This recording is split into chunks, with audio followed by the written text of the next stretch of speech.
Meski orang ini ahli ibadah, ahli zikir, bahkan ahli puasa, dan juga ahli tahajud, akan tetapi kalau melakukan perbuatan ini, ibadahnya tidak akan diterima oleh Allah Subhanahu wa Ta'ala. Bahkan dia selalu di dalam murkanya Allah Subhanahu wa Ta'ala dan murkanya Rasulullah Sallallahu Alaihi Wasallam.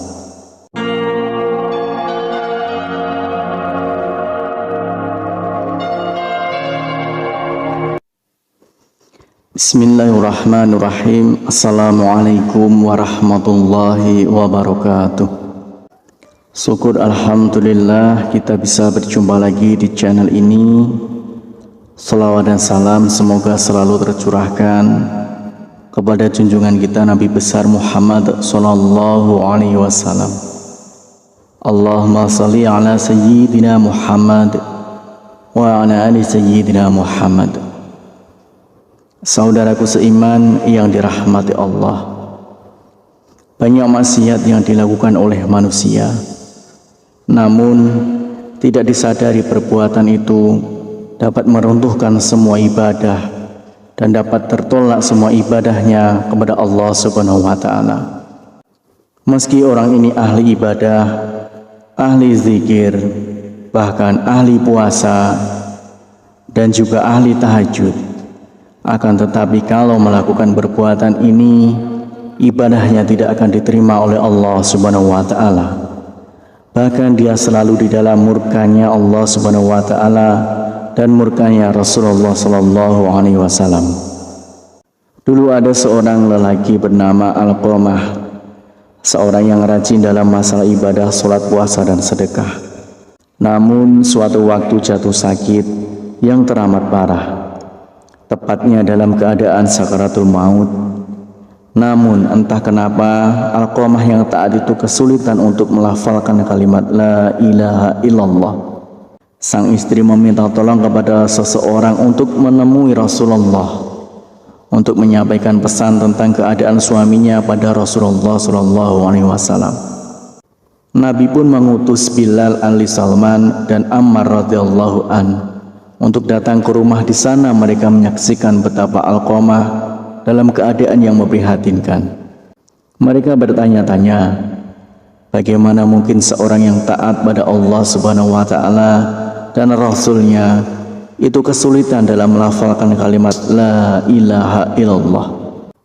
Lidah Alqamah seperti terkunci ketika akan melafalkan kalimat itu. Merasa khawatir, mereka kini mengutus Bilal untuk menyampaikan apa yang mereka saksikan kepada Rasulullah Sallallahu Alaihi Wasallam. Rasulullah pun bertanya, apakah Alqamah masih memiliki ayah dan ibu? Ayahnya sudah meninggal, tapi dia masih memiliki seorang ibu yang sudah tua. Rasulullah Sallallahu Alaihi Wasallam meminta Bilal, coba temuilah ibu Alqamah, aku titip salam untuknya. Jika dia masih mampu berjalan, dia bisa menghadapku. Jika tidak bisa, maka aku yang akan ke sana. Sebagaimana yang dikatakan Rasulullah Sallallahu Alaihi Wasallam. Bilal menyampaikan itu pada ibu Alqamah tanpa menambah dan mengurangi satu kata pun. Ibu Alqamah berkata, lebih baik aku yang menemui Rasulullah. Meski sedikit bertahti-tahti dengan tongkat sebagai penyangga, ibu Alqamah menemui Rasulullah. Dia mengeluhkan salam dan langsung disambut Rasulullah Sallallahu Alaihi Wasallam. Rasulullah bertanya, jadi bisakah ibu menceritakan bagaimana keadaan Alqamah yang sebenarnya? Kenapa dia nampak kesulitan melafalkan kalimat la ilaha illallah? Padahal setahu saya dia seorang hamba yang rajin dan taat. Ibu Alqamah menjawab, karena Alqamah sudah menyakitiku. Dia lebih mengutamakan istri daripada ibunya. Dia benar-benar menentangku demi menuruti keinginan istrinya. Rasulullah pun mengangguk-anggukkan kepala, tanda mengerti bahwa yang mengunci lidah Alqamah hingga tidak bisa melafalkan kalimat la ilaha illallah adalah karena murka dari ibunya sendiri. Kemudian Rasulullah Sallallahu Alaihi Wasallam memanggil Bilal, menyuruh Bilal untuk mengumpulkan kayu sebanyak-banyaknya untuk membakar tubuh Alqamah. Ya Rasulullah, kenapa engkau mau membakar putraku di depan mataku? Bagaimana perasaanku nanti? Tanya ibu Alqamah sedih. Ya, bagaimanapun seorang ibu, mana bisa melihat putranya dibakar di depan mataku sendiri. Wahai ibu Alqamah, sejatinya siksa Allah nanti di akhirat akan lebih kejam. Segala amal yang dilakukan selama ini tidak dapat diterima oleh Allah karena terhalang akan siksamu. Kebajikan yang dilakukan jadi tidak berguna dan tidak bisa membantu selamat dari api neraka. Rasulullah SAW menjelaskan, jika engkau ingin putramu selamat dari api neraka, kau harus merelakan apa yang telah aku lakukan. Baiklah ya Rasulullah, aku akan memaafkannya. Aku sungguh tak sanggup mengetahui jika anakku akan masuk neraka karena diriku. Rasulullah memerintahkan Bilal untuk mengecek keadaan Alqamah, memastikan apakah Alqamah sudah bisa melambatkan kalimat La ilaha illallah atau belum.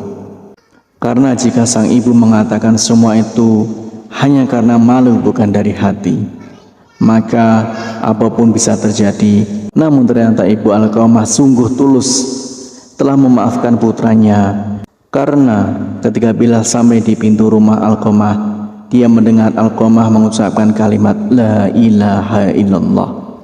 Bilal lalu masuk dan memberitahu apa yang sebenarnya terjadi pada Alqamah. Itu tentang lidah Alqamah yang terkunci tidak bisa mengucapkan kalimat syahadat karena mendapat murka dari ibunya, bahwa segala amal yang dilakukan Alqamah tak dapat menolong karena murkanya seorang ibu. Hari itu setelah ibunya memaafkan Alqamah, dia pun kembali ke rahmatullah, lalu dimandikan, dikafani dan disalatkan oleh Rasulullah SAW. Setelah dikuburkan, Nabi Muhammad SAW berkata, wahai sekalian kaum muhajirin dan ansor, barang siapa yang melebihkan istrinya daripada ibunya, dia akan mendapatkan laknat dari Allah Subhanahu wa Ta'ala. Para malaikat dan sekalian manusia, Allah tidak akan menerima amalnya sedikit pun kecuali kalau dia mau bertaubat dan berbuat baik pada ibunya serta meminta ridhonya, karena ridhonya Allah tergantung pada ridhonya dan kemarahan Allah tergantung pada kemarahannya. Demikianlah satu dosa yang membuat semua ibadah kita ditolak.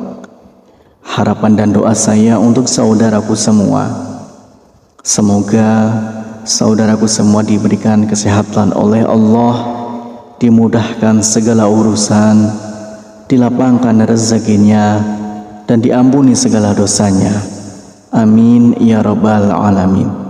Wassalamualaikum warahmatullahi wabarakatuh.